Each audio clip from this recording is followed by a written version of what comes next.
Tales from the Shadows, through his eyes. In a time long forgotten, men and gods were one and the same, and upon the star that was their home, men ruled supreme over the corporeal world, within and without which existed an ethereal realm. Throughout the ages, this realm has been called many names, but in the beginning it was known as the Underworld, the place to which departed souls returned. As water flows to the sea and rises to the sky, before raining upon the land once more, the underworld was a fundamental part of the circle of life. And for this reason, it was regarded at once with familiarity and reverence by men who, despite their godlike powers, could not claim dominion over it. Wise though they were, they could catch only fleeting glimpses of the realm, channel but a sliver of its power, and do naught to control its ceaseless flow. However, among those who abided in that age, there were a chosen few who possessed an affinity with the underworld, and among their number one stood tall. Another idyllic evening had descended upon Amarot. Citizens strolled carelessly along the streets of the gleaming capital, identical black-robed figures bathed in gentle torchlight. Some would while the night away in agreeable company, others retire early to their beds. The illumination served equally well for both. But he had chosen to spend the time alone at the park, reclining upon a manicured lawn. The cowl of his robe had fallen back to reveal locks of white hair, which framed the unique red mask covering the upper half of his face, the sole item among his apparel that was his and his alone. To see him lazing there, most would have assumed he was simply gazing up at the stars, or perhaps the glittering towers that seemed to reach for them. The sights that were reflected in his eyes, however, were a far cry from any seen by most men. What he beheld was the ether that comprised all things radiating life. From the depths of the land to the heights of the firmament, its light shone bright. Here and there, lives that had served their purpose drifted upon the current before suddenly plunging down onto the underworld. That he could behold these wonders was not a wonder in itself. Many were blessed with the sight, yet very few indeed were as strong in the gift as him. As a man focuses his gaze upon the object of his interest, he needed but to direct his attention towards the ether to behold all the lives born upon the currents. So acute was his vision, he could make out not only the soul, the heart of life, but also discern subtle differences in the hue of each telling individual lives apart. And by virtue of this transcendent skill, he had often been likened to a denizen of the underworld. For a while he continued gazing up at the sky, watching the dance of ether alone with his thoughts, until the soft rustling of grass announced the approach of another. Noticing this, he shut his eyes tight as if to will away the din, but the steps only drew nearer, growing louder and louder, before finally becoming a voice overhead. "I heard the tidings. Congratulations, Hades, or should I say, the Honorable Emet-Selch of the Convocation of 14? If I pretend not to notice, perhaps he will leave me in peace," he thought without much hope. And, as expected, but no less to his disappointment, the owner of the voice did not make to leave. Resigned, he grudgingly rolled over and heaved himself to his feet. Having repositioned his cowl, he addressed the grinning visitor with unconcealed displeasure. "There is naught to congratulate. I merely filled a void, one which, I would remind you, only existed because you refused the honor. Come now, it went to the candidate best suited to the office. You find practical use for that which you see, while I enjoy the seeing for its own sake. And what does that say about your suitability for your own office? Perhaps I shall raise the subject at the Hall of Rhetoric." As he said these words, he glared daggers through his mask, but the threat, idle as they both knew, served only to elicit a snort of amusement from the chief of the Bureau of the Architect, his close friend Hyphlodeus. Attired in a black robe and a white mask, the man looked entirely unremarkable. Yet, like Hades, he was eminently gifted in the ability to behold the underworld. As a matter of fact, were it purely a question of vision, his was the keener of the two. Precious little escaped his eyes, which could discern essence and appearance as plainly as night and day. This made him amply qualified for the highest office of the Bureau of the Architect, the institution which oversaw the creation of concepts, and incurably smug. Irked by Hyphlodeus' unshakable good cheer, he snapped, "Was there something else?" and immediately regretted it when he saw the man's grin broaden.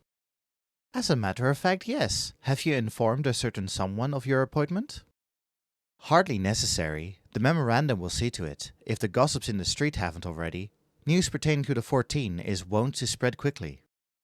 Were you to ask my opinion, I will tell you such a momentous message warrants a personal delivery. Shall I ascertain our friend's whereabouts? It will take but a moment. I did not ask for your opinion, nor less your help. I understand you have pressing tasks, and would not keep you from them. For the first time since Hyphladeus arrived, the grin faded from his lips, the tilt of the man's head all but asking how Hades could have known. And though he was certain he would regret answering the unspoken question, in the end he found himself yielding to the interminable silence. With a sigh, he continued, "A short while ago you received a visitor from the words of La Habrea. This invariably means you have been tasked with an inspection of considerable import, and by rights should not have time to spend in idleness. That you should seek me out at such a juncture suggests you have a consultation, or, the mind boggles, a request." For a moment Hyphladeus said nothing, as if mulling over the words. Then his shoulders began to shake with laughter. "You wound me, old friend. I merely chanced to notice you lying here and wished to offer my congratulations." As he continued, his voice took on an impish tone. "And I dare say, given your new responsibilities, you've even less time than me to spend in idleness. Of course, you were never one to rouse yourself, save when you deemed a matter worthy of your attention." Though said in jest, the uninvited observation did not improve his mood. "You have offered your congratulations," he said testily. "If there's naught else, I shall be on my way." Seeing him turn to leave, Hyphladeus hastily changed his tone. "Wait, as you say, I have a consultation for you, and a request. Will you not hear me out, most eminent Emet-Selch?" "An immortal bird?" Hades repeated as they made their way through the restricted area of the Bureau of the Architect. Hyphladeus nodded. "To be precise, it is not a living being, but magic woven in the likeness of a bird, one possessed of puissant healing powers, and as befits a masterwork of the words of La Habrea, it is a thing of beauty." "I don't doubt it. So what then is the problem?" "As I said, it is not a living being. The concept proposed was a magic in avian guise. With this in mind," Hyphladeus stretched out a hand to the enormous gates that stood before them. Soundlessly, the towering door swung open, and Hades found himself wincing at the ear-rending cry that emanated from within. Furrowing his brow, he stepped across the threshold to be greeted with the sight of a magnificent bird, its plumes fairly afire, circling high in the vaulted hall. Having marked the creature's undeniable beauty, it took him but another moment to identify the problem, an unmistakable light shining in its heart. His breath caught in his throat. A soul? How? Through their mastery of creation magics, men could weave anything into existence. Anything they could imagine they could bring forth. Anything, that is, except a soul.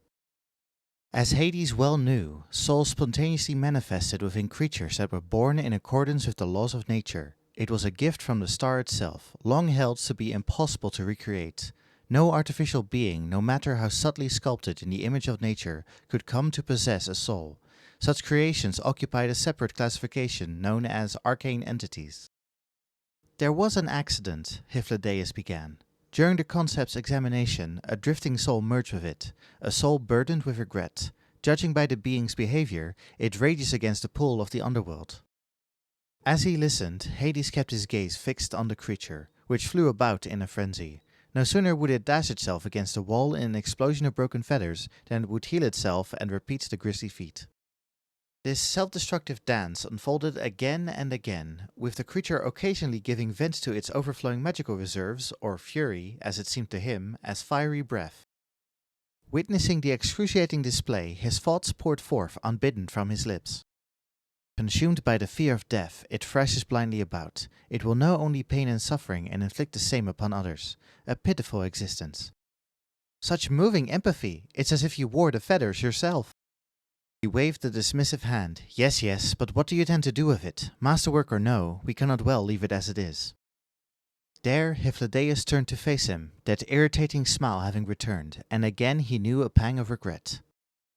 "As it is immortal after a fashion, we here have not the ability to return to the underworld. Our efforts would only cause it pain.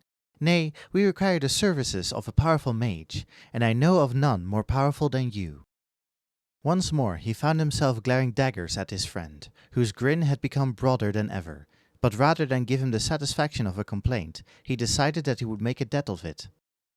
Without another word, he focused his mind, and as he did, his silhouette wavered and danced. Then, all of a sudden, like a shadow lengthening, his form began to swell. Through the thrum of gathering ether, he heard Hythlodaeus remark, "Never ceases to impress me." He knew well what his friend beheld, the unbridled power of the underworld pouring forth into his being. In such moments, he felt as if he was one with its flow. Though mages were plentiful, not even among the rest of the 14 could one find another capable of wielding such power. Ere long, his transformation was complete, and Hythlodaeus was left to crane his neck up at him. "Indeed, there is no better candidate. Allow me to congratulate you again, Emet-Selch." He let out a quiet breath, a sigh mingled with laughter. Then he faced the bird and set about his task. "Your radiance? Your radiance?" The voice rumbled from a distance, impatient and insistent. Drowsily he opened his eyes, and through the haze of sleep inadvertently focused upon the flow of ether, the habit of eons. Unlike eons ago, however, there was no brilliant shine to greet his sight, but a wan, sickly glow. A guttering candle where once a signal flame blazed. His face reflexively contorted in disgust. Gathering his scattered thoughts, he finally remembered where he was. Dozed off in the chair again. Ah, the joys of old age. "Your radiance, it is the appointed hour." The voice rumbled from right before him. He cast a bleary gaze towards the sound to see a young man, tall and strapping and golden-haired, regarding him anxiously. Though he was still well shy of his 20th name day, the crease which adorned his forehead added years to his grandson's appearance. This body's grandson, he corrected himself. Then he remembered the boy, Varus, had been eager to report on his recent suppression of unrest in some forsaken province or other. Scarcely a matter warranting a formal audience, let alone rousing me for. Perhaps the boy had finally scraped together the courage to crow about his accomplishments. Perhaps he was put up to it by ambitious courtiers. Regardless, it was naught but the feeble plotting of malformed creatures. Wearily, he hauled himself to his feet and shuffled past the youth towards the door. He had barely taken half a dozen steps, however, when Varus found his tongue. "What is it about me that displeases you so?" He stopped at the unexpected address. Casting a glance over his shoulder, he saw the boy wearing an expression of pure anguish, and in that moment he looked every bit as young as he was. To let this question spill forth, his frustration towards his grandsire must be great indeed. After a moment's pause, he replied under his breath, "Your body." "What?" The boy's face was a picture of confusion, but he offered him not a word more, turning away and slowly taking his leave of the room. As he made his way to the audience chamber, a self-deprecating smile rose to his lips. Though Garleans are known for their large frames, the body he wore was by no means exceptional in that regard, nor was that of the woman he took for his wife. Yet their firstborn son was a prodigiously tall and robust specimen, unprecedented even among his kind. As the boy grew, his physique was held in awe and admiration by all, though to him it was a source of great vexation. In the end, they were all just malformed creatures, feeble, frail, and foolish, thrashing blindly about in their fleeting, fragmented lives, repeating the same mistakes over and over again. Never could they replace his brethren. Yet in spite of himself, when he cradled the newborn in his arms and stroked that downy hair, he could not help but hope. For what, he could not be certain, but he hoped nonetheless. It made little difference in the end, for his son had succumbed to some absurd illness and returned to the underworld long before his time. Not without leaving behind a legacy, however, a living, breathing, and ever-present reminder of that momentary lapse. At length, his frail body brought him to his destination. He paused before the door, took a deep breath, and shut his eyes tight, as if to will away the din. Thank you for listening to Tales from the Shadows, through his eyes.